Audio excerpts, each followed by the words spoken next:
Recording. So, good afternoon, everyone. Delighted to welcome you here to this module from the Institute of Management Consultants and Advisors this afternoon. And I'm joined by Edel Kirley, who's a subject matter expert across ethics and AI and that intersection, which we're all talking about at the moment. It's a very timely exercise from our perspective to be able to actually do a deeper dive with Edel, and she's going to share some insights that she's accrued in recent times and this fast-moving environment. The Institute is I suppose, been commonly sharing best practice and knowledge over the last 3 or 4 years in these modules. We've had some wonderful speakers, and the bar has been set very high. And I suspect this afternoon about to be set higher with Edel. No pressure there, Edel. You come with great recommendations and foresight ahead of it, and we're assured that we're recording. So for any of those here attending this afternoon who are mindful of GDPR and so forth, if that's any issue with you, please feel free to step off now, and we'll take it out. I'd also ask you to mute your microphones, and we'll be doing so anyways as we go through it if people come in. So I suppose what we're talking about really in terms of this afternoon, in terms of what Edel is going to give us a presentation, is really that kind of piece about the ethical responsibilities of AI and its development and that intersection and climate change, I suppose, to a degree as well, and that whole spectrum of it's so multifaceted, it touches everything across the piece at the moment. And it's really that evolutionary piece in terms of where does humanity finish and where does AI take over, and that kind of decision-making criteria. And we know the AI Act is coming in and the implications on that, and no doubt you'll probably touch on that. But more granularly, I suspect maybe, Edel, we're in the foothills of the Himalayas in terms of the size of the prize and the potential, and people are kind of at that pace, whether they're going to commit and invest or they're just going to step back and wait and see to see what happens. And cast our minds back to the dark ages of when Microsoft first kind of came forward. That was a evolutionary piece of software at the time. But if I recall back then, 40 years ago, as a mere pup in swaddling clothes, so there's about 5 or 6 different software packages competing at the same time. Microsoft just happened to be the one that was preeminent and came forward of the 6 or 7. And we've seen that with technologies over the ages. And ChatGPT is very much kind of in the space at the moment, but Microsoft Copilot and all the other variables. So it remains to be seen which one or a suite of suitors might come forward. So, as I say, I'm delighted to have you here. We'd look to maybe finish up with a few Q&A afterwards, or if not, if people want to kind of email in some stuff or use the chat box, as I say, please feel free. Edel, it's not me they're here to see, it is you manifestly. So I'm going to hand the floor over to you, and I look forward to engaging with you throughout the presentation. Thank you very much, Patrick, and thank you very much for inviting me here. So I'm just going to share. And that didn't work. Okay, the first hurdle is always the trickiest one. You have co-hosting rights there. Okay, I think I should be able to. They say to err is human, but to really follow up, you need a computer. Ah, there we are. We have white smoke. Okay. Oh, sorry, and then I accidentally stopped. Sorry, That's okay. There we go. Okay. We're not going on a 4 faults system here, so it's all good to go, and we are green light and clear for sure. Okay, well, thank you very much for inviting me, Patrick. I'm very pleased to be here. Before I start, I just wanted to introduce myself. So my name is Edel Kirley. I qualified as a lawyer many moons ago, and I've principally worked in technology companies. I've certainly worked in technology companies for the last 20 years. And even before that, I qualified at the time of the dot-com boom, and the senior partner in the practice where I worked came in, threw some stuff on my desk and said, "You're young, you can figure out this technology stuff." So that's how I became a technology lawyer. But alongside that, I've had a very long-standing interest in inequality, in ensuring equity in society.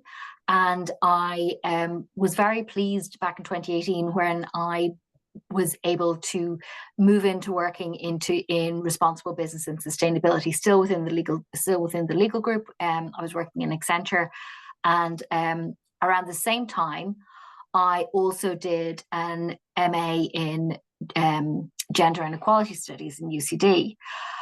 And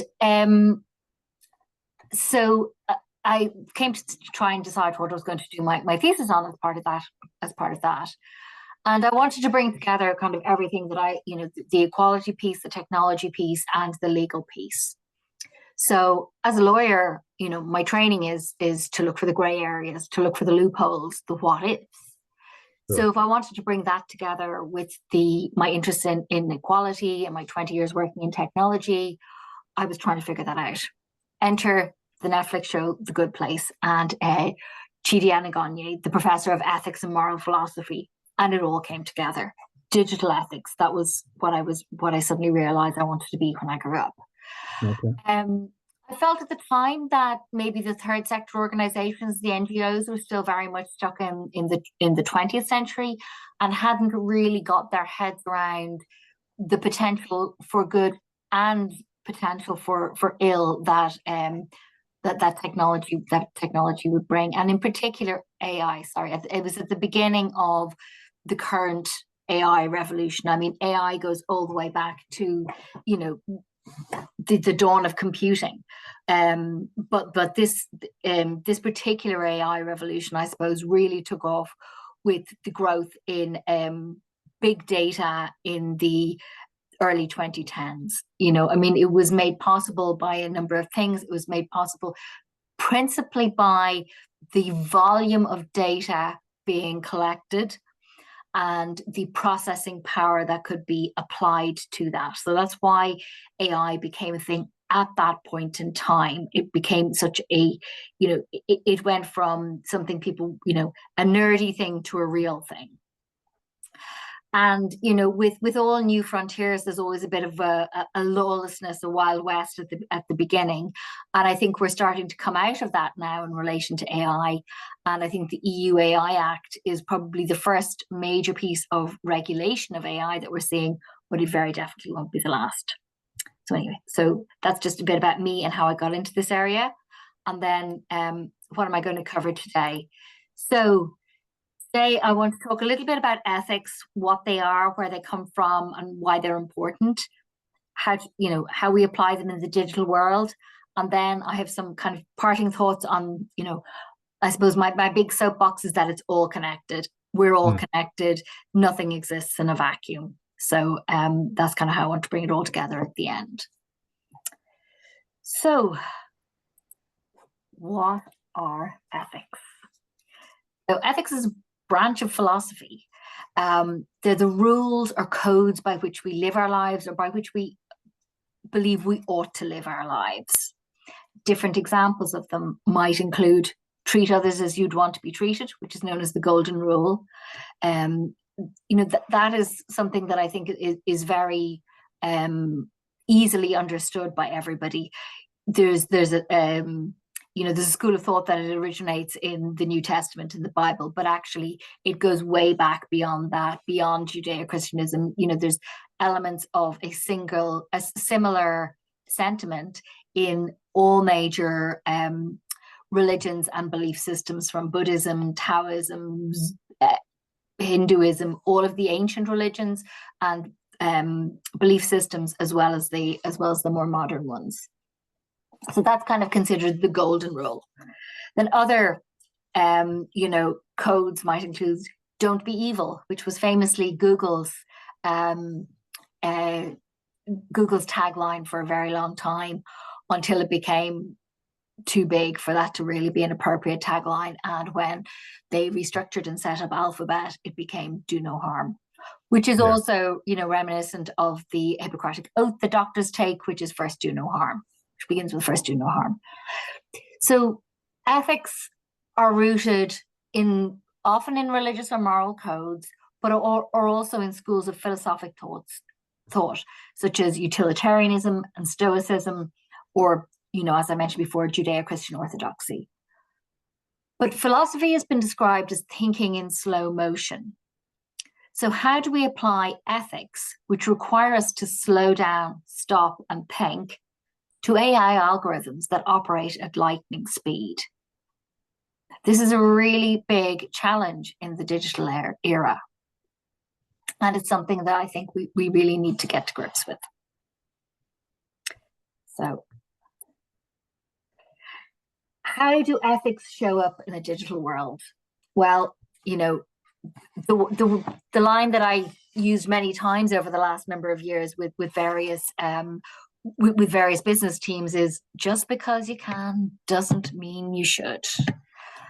So, in a world where technology is advancing at such a rapid pace, there's not always laws to govern what we want, what we're trying to do. Sometimes the rules are being made up as we go along. And sometimes there are existing laws that can be, that can be applied, or that can be that can be adapted for the digital world, but we need something beyond the laws. And stopping and thinking tends to be the first thing. So examples of how ethics can show up in a digital world, and these are all phrased as questions, and they're all real world examples.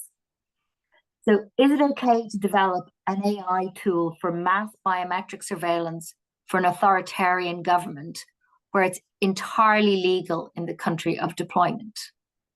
And it actually might be entirely legal in many countries in specific circumstances. So, for instance, for national security.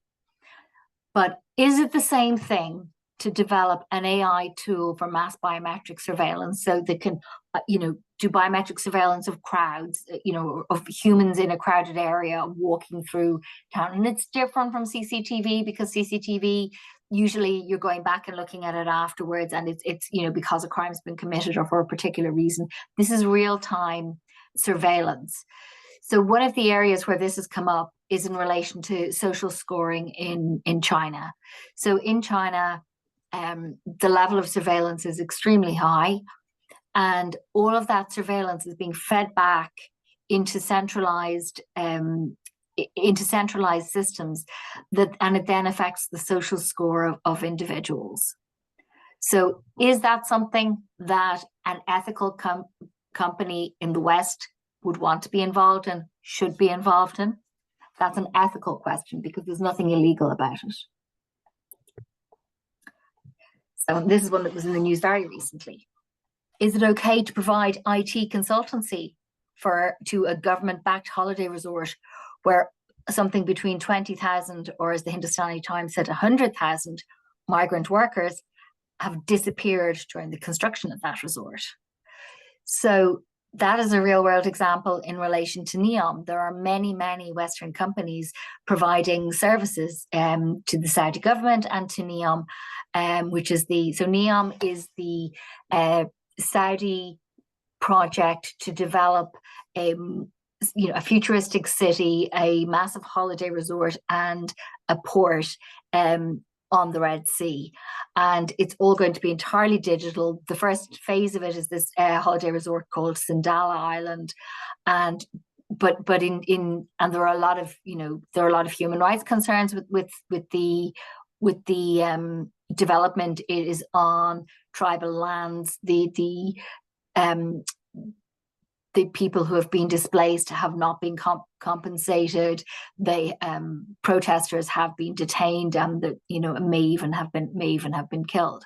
So it is not illegal for a company based in Ireland or based in Europe or based in the US to provide IT consultancy services, for instance, or other services to the regime or to that entity. But is it right? And that's where the ethics comes in. And then this is a slightly more esoteric one. So the trolley problem, which certainly anybody who has watched The Good Place will understand, and many other people understand, is that the trolley problem is an old philosophical question about, if you have basically a tram coming down a line, and if it keeps going on its path that it's programmed, that it's supposed to go on, it's going to hit and kill 4 people. But if you pull a lever, it will divert onto an alternative path where it will only kill 1 person. And it's a philosophical argument. A lot of it is about the difference between action and inaction, and the utilitarian view of is one life worth less than 4 lives, and what if that one life is a particular type of individual, or if there's 4 lives or different particular type of individual. It is a much more complex philosophical and ethical problem than it first seems, but it's one that's very, very, very relevant to the context of self-driving cars, because self-driving cars have to be programmed to behave in a particular way, to be able to make that choice at that point in time. And there are a lot of ethical questions about how do you decide what the self-driving car should do, and is it always the same, and how do you put in nuance, and how are particular circumstances embedded in that. So there's some kind of knotty real world problems that exist today, and show beyond, demonstrate that beyond. And now I think self-driving cars are very highly regulated, and that one is something that is continues to be looked at. But the other two, there's nothing illegal happening, so you can't rely on law, you can't rely on the AI Act, you can't rely on anything like that.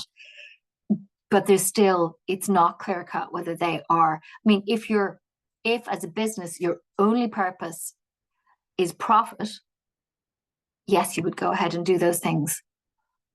But many companies would not want to do those things or be seen to be doing them. And that's probably where ethics comes in. So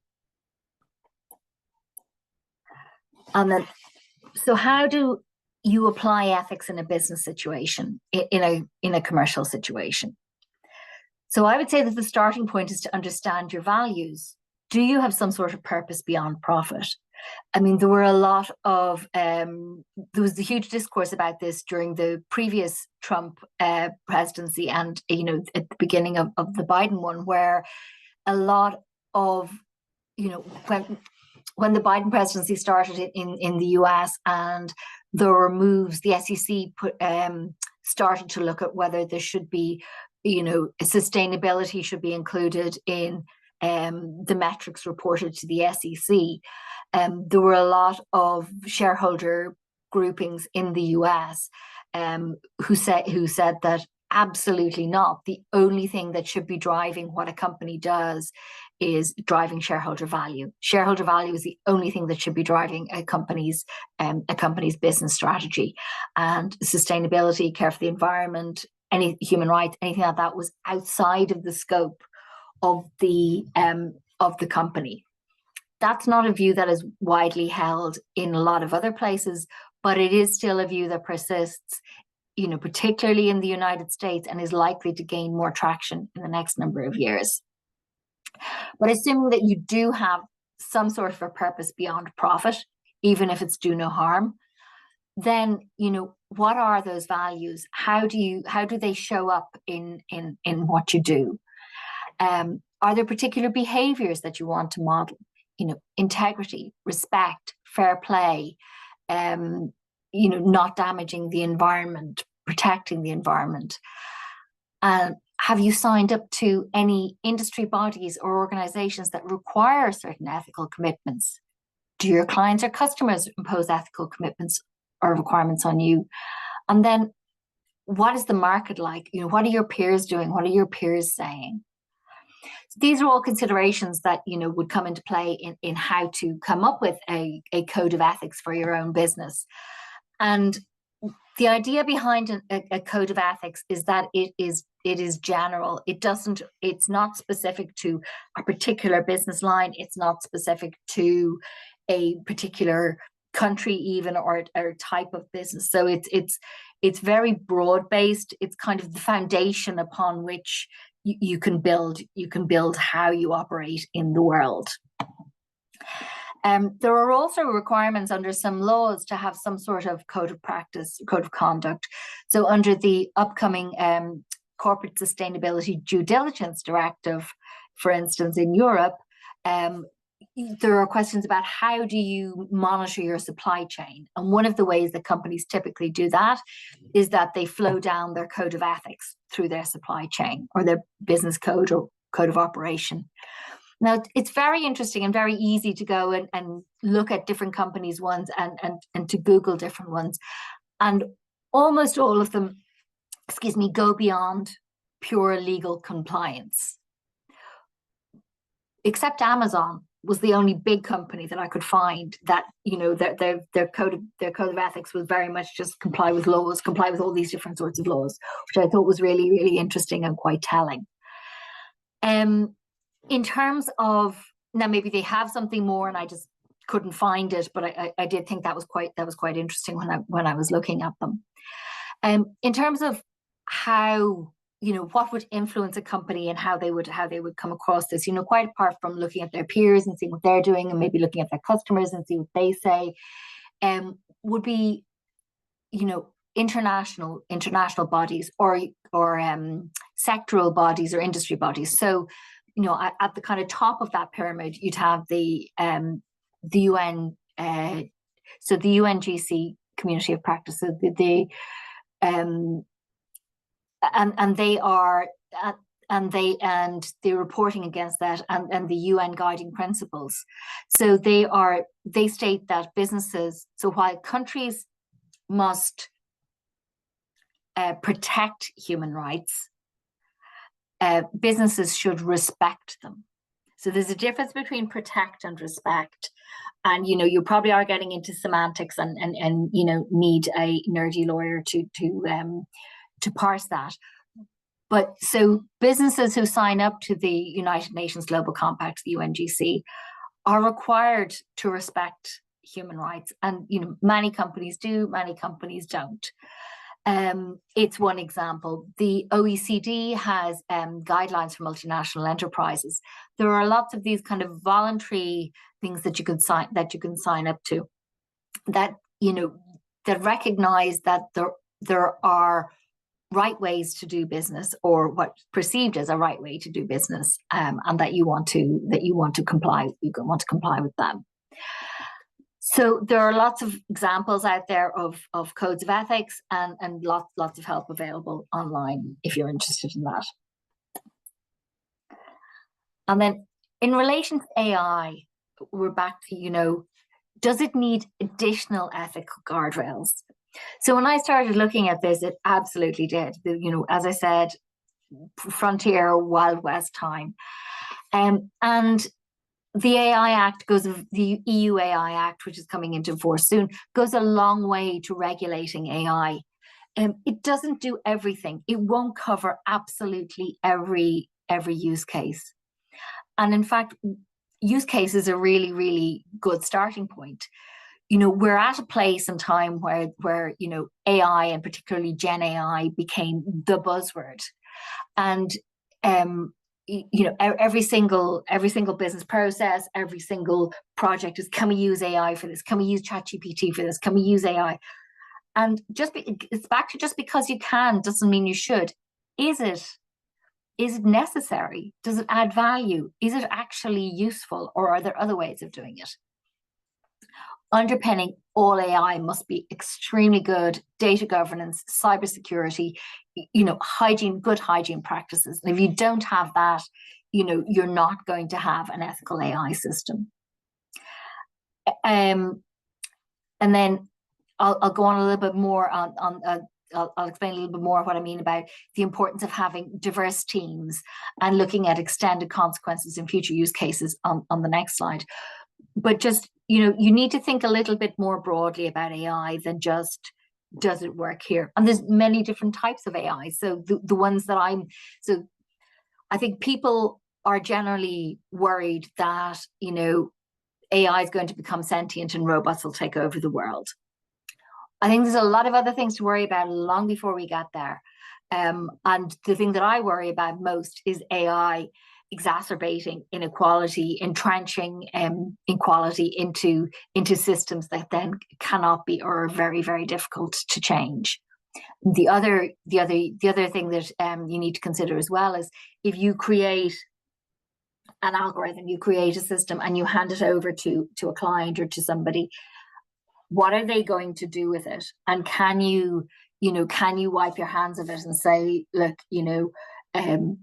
I didn't think they were going to do that. And there are very good examples of that in the real world. I mean, quite a number of years ago, I think probably around the mid 2010s, sometime around 2016ish, McKinsey did some work for the Saudi government where they did some sentiment analysis. And on the face of it, it looked really innocuous in that they were doing sentiment analysis of what people thought of the Saudi regime. However, when the Saudi regime got that sentiment analysis, what they did was they looked at who were the people who were speaking out against the regime online, on social media, and they then targeted those people and those people's families. And that was a very, very, and McKinsey at the time said, look, that's not what we were engaged to do. That's not what we thought they were going to do with it. And again, sentiment analysis was in its infancy at the time. It was like we didn't realize it could be used for that. So there is, what is the technology? Who is it? What is it being used for, and who is it being used by? And I think authoritarian states are different kettle of fish than doing something for a commercial client in a Western European country. So, and then on to kind of what I consider a case study. So this was what I actually studied, and it was the start. Well, the starting point for my studies was about bias.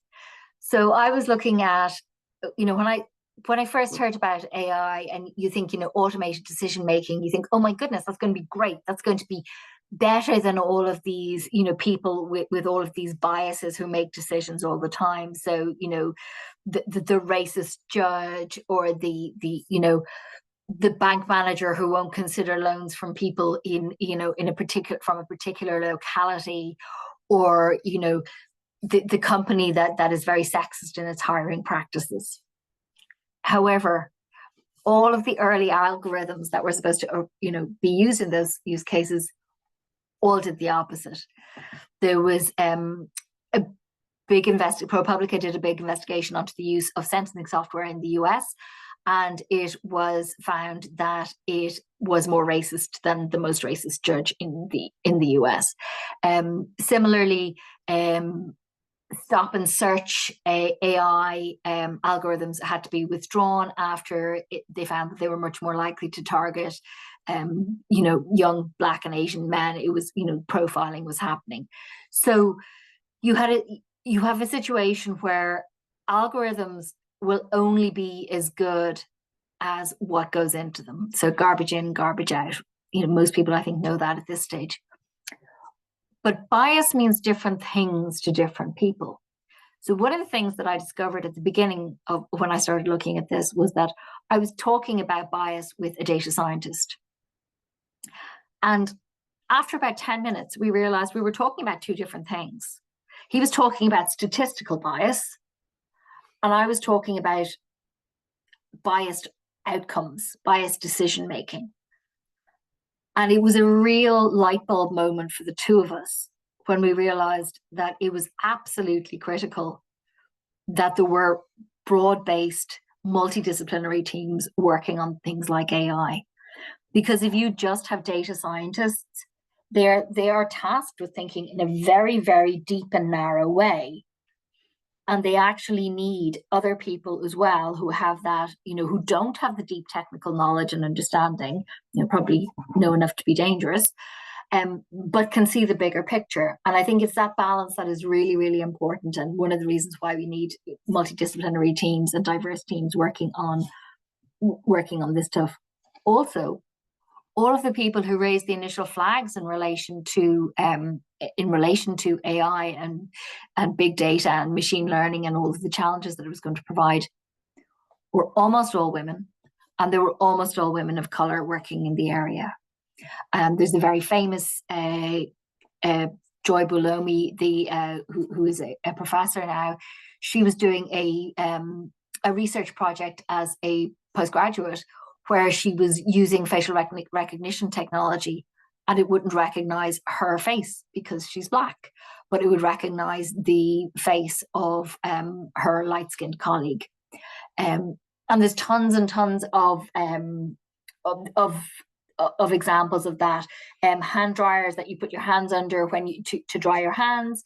Some of them don't recognize darker skin tones.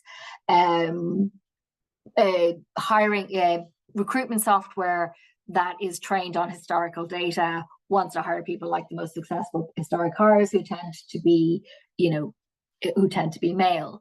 There was digital redlining happening in the US in the early stages in terms of access to credit. So all of these things. So the historical bias in the data sets is being embedded into the algorithm. So it needs to be addressed at every single stage of the process, and then the outcomes need to be sense checked again at the end. So it's very, it's more than just garbage in, garbage out, because it can be a really good data set. It can be a really accurate data set, but unless you want to keep, unless you want to exacerbate the historical inequalities, like with the sentencing software, you're going to have to take that into account. And actually, there was some really, really weird examples as well, which were kind of based more on socioeconomic circumstances. So there was an insurance algorithm in the United States that was penalizing poor drivers by their address or by their locality or the car they drove or something, more than wealthier ones with DUIs, with convictions for drunk driving. And they were applying a greater premium to them.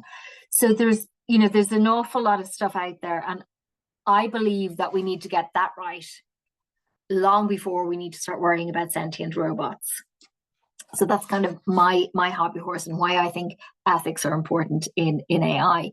And I mean, the EU AI Act goes a huge way to towards helping with this and towards getting people thinking in the right way. But there is a little bit more beyond that. And I think this is the area where I'm interested. So and then finally, my big soapbox is that it's all connected. So you might wonder why somebody who's been working in sustainability and responsible business is so passionate about ethical AI.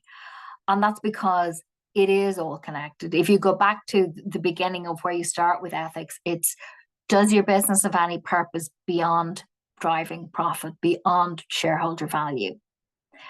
And that is what sustainability in its broadest sense is about. It's about balancing, the processing power that you're using. Actually, that's another way in which AI needs to be looked at as well. Just because you can doesn't mean you should. ChatGPT uses vastly more, exponentially more processing power than a Google search. Or if you want to keep it all within the Google world, Google Bard uses exponentially more processing power than a simple Google search. So, and all of that processing power is drawing on natural resources, is drawing on electricity, on water. It has an environmental impact. So that's another balance that we need to strike. So you can see where sustainability, environmental sustainability is linked to AI. There's also so many brilliant things that AI can do to help us be more sustainable. So it is trying to get that balance right. Also, responsible AI, ethical AI, takes into account humans. It takes into account human rights, and this is where DEI, employee engagement, environment, CSR, all of these things come together, and they're all connected, and they all form part of the broader sustainability picture. And I think sometimes it's helpful for businesses who feel like they're being hit with multiple different new regulatory requirements, and why do I now have to report on this, and why do I have to look at that, and why is this all relevant? if you can take a step back, see the bigger picture, and that it's all connected to this changed view of the impact that a business is having on society beyond the creation of shareholder value or doing things that are inherently illegal, like pumping loads of toxic waste into a river. That is trying to get that to, is trying to get that balance back. It's trying to get to reformulate that balance between that drive for profit, for innovation, for technological advancement against the people and the care for the people on the planet. So that's it. So that's the end.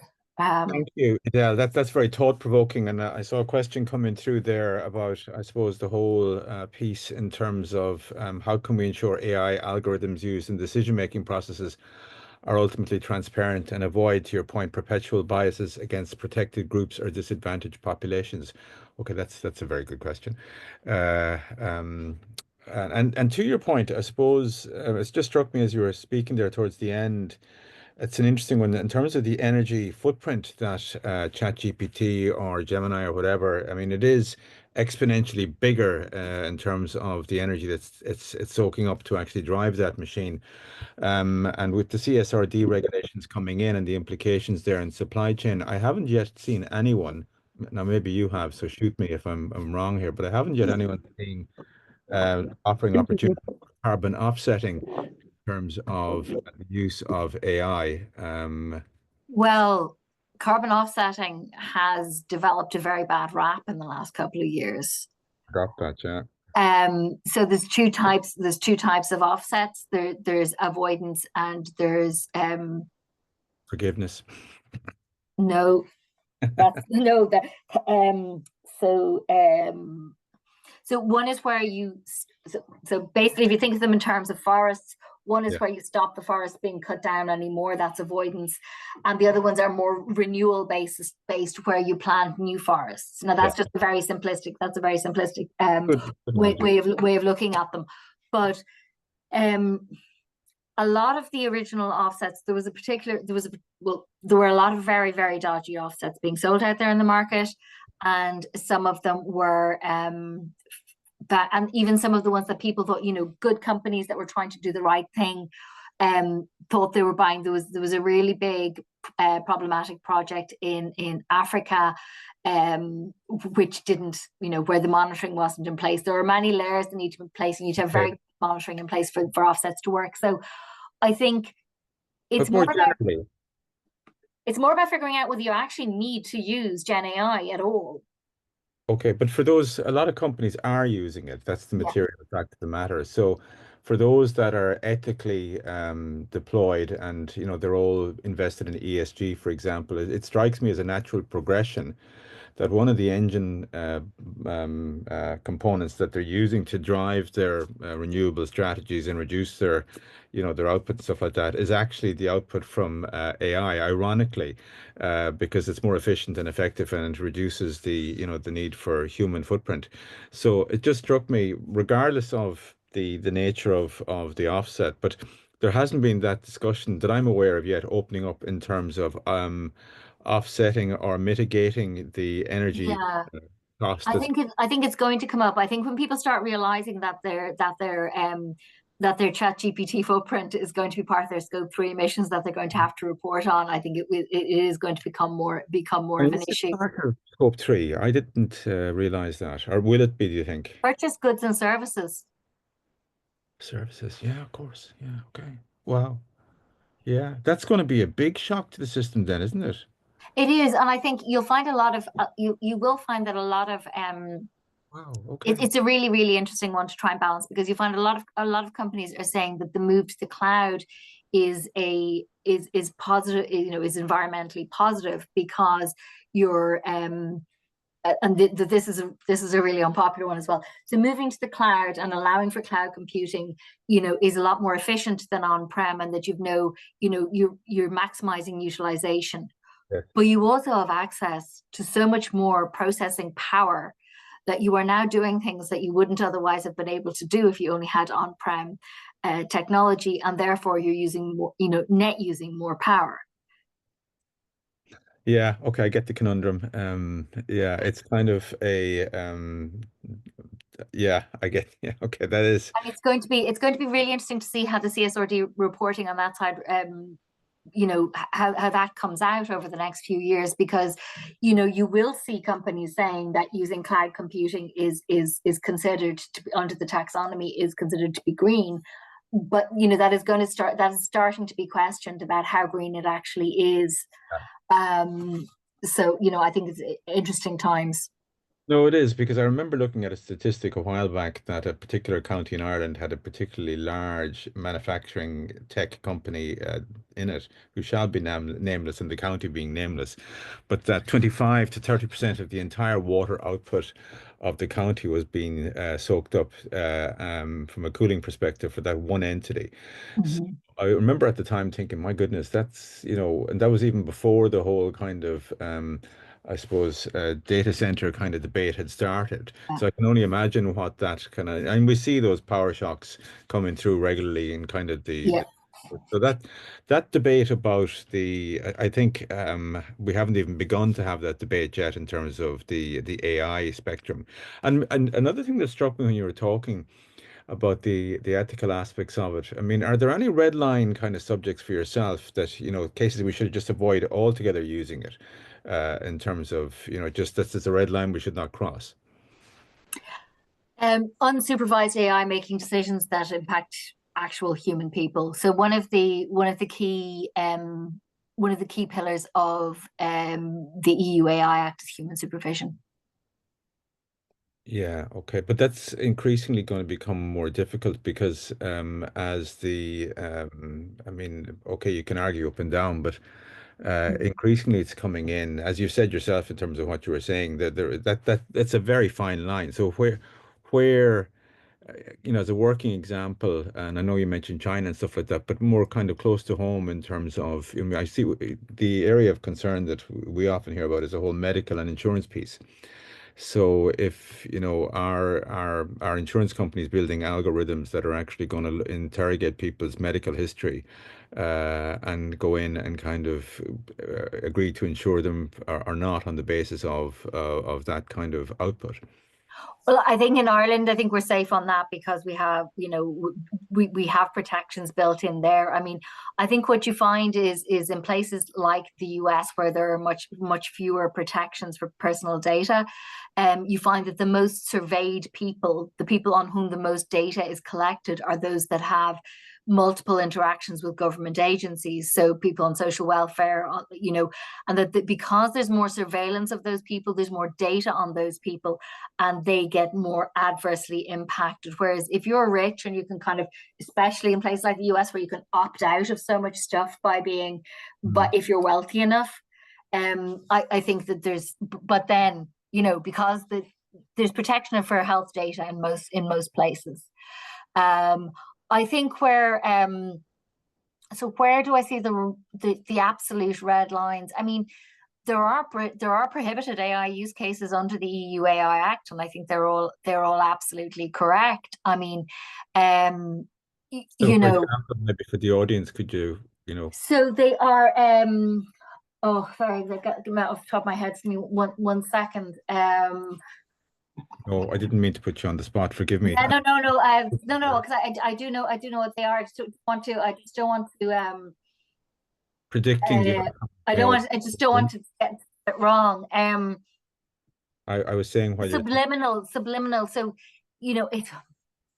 it fakes, subliminal messaging, um, uh, vulnerable people,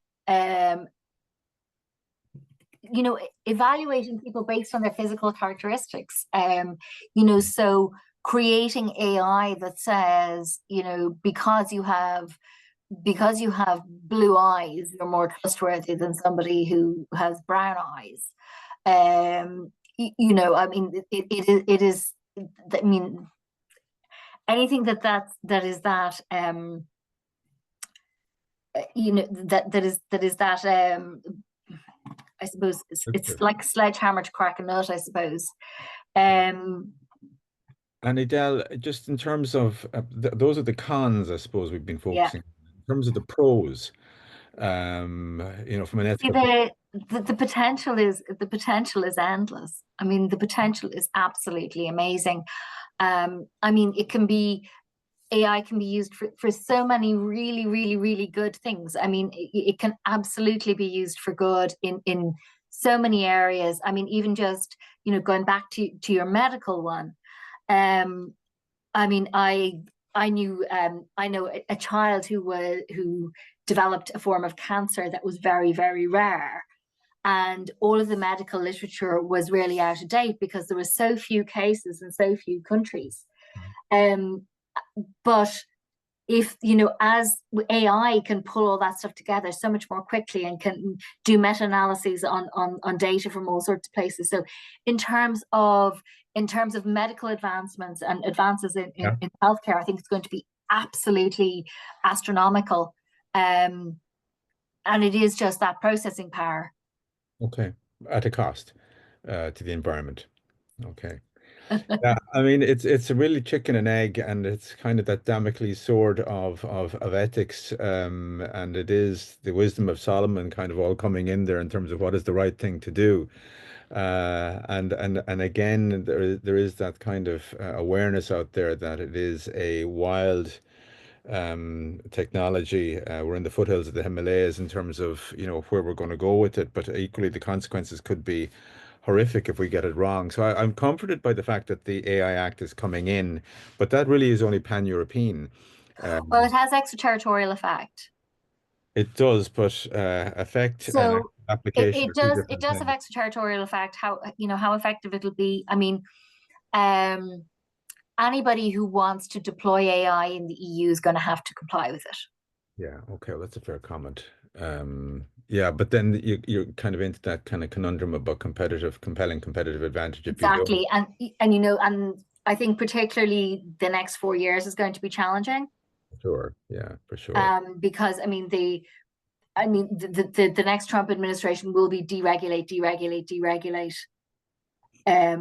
And that is the opposite of where the EU is going, which is, the AI Act isn't a standalone piece of legislation. It's part of a broader piece that encompasses things like the Digital Services Act and DORA and the new AI liability regime that they're working on now. So, I mean, I think what we do see in the US is AI being treated as a product rather than a service from a liability perspective, which will be effective if that's maintained in um Yeah, I think the media side of the house is a bit beyond the scope, but happy if you want to address it. I mean, that's a significant issue, I suppose, in terms of, and I saw the writer's strike there more recently in Hollywood, but that's maybe a little bit beyond the scope of this conversation. But Edel, if you want to take it, media production, media industry. So, well, I would see it as, I said, it's from an ethical or philosophical point of view. It's really about, the nature of creativity. It goes back to first principles. It goes back to, what is art. I mean, that image that we've used on the slides is an AI generated image. oh no, Um, I've got the crayons out there, Edel, in fairness. but and I think that's fine for us. That's fine for a slide deck. Hmm. But where you see people using AI generated images, like Board got into a lot of trouble recently using an AI generated image on some advertising. Hmm. That they should be, as an Irish state body, they should be supporting the Irish artists and Irish creatives.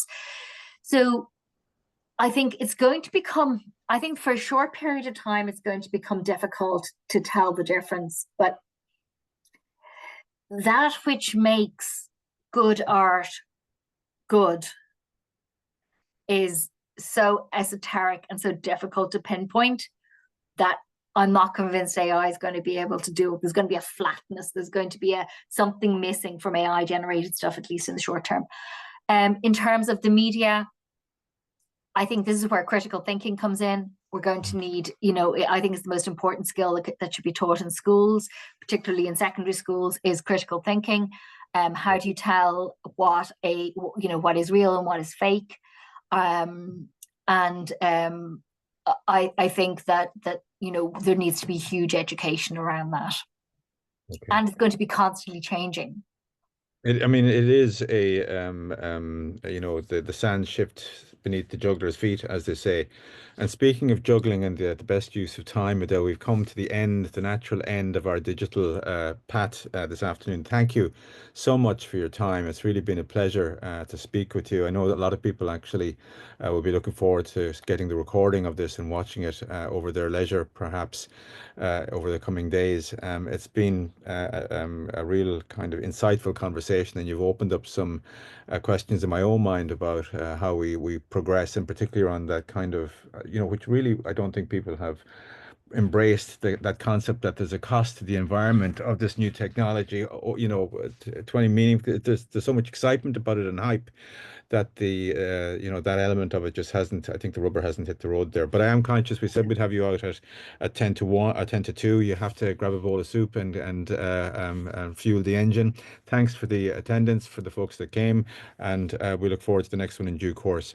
Edel, Akara, Garmila Mahagat, and we look forward to talking to you again in due course. Thanks Slán. very much. Bye bye.